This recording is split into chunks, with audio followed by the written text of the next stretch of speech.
మరి అది నాకు తెలియదు. మమ్మల్ని చూసుకుంటున్నారని విషయం. అక్కడైతే నేను ఒక 15,000 సంపాదించిన పాట డబ్బుల మీద అయితే.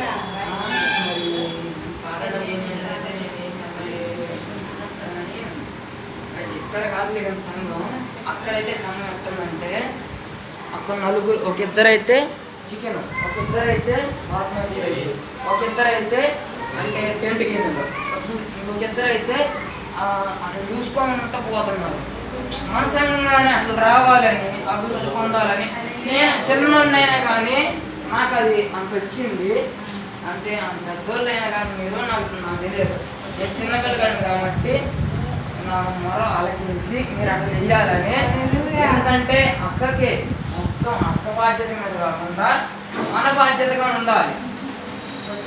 వచ్చే సంవత్సరం కాదు అంటే బల్లారాధన కానీ పెడదాం. అంటే అక్క ఎప్పుడు చెప్పిద్దో అప్పుడు పెడదాం. ఓకే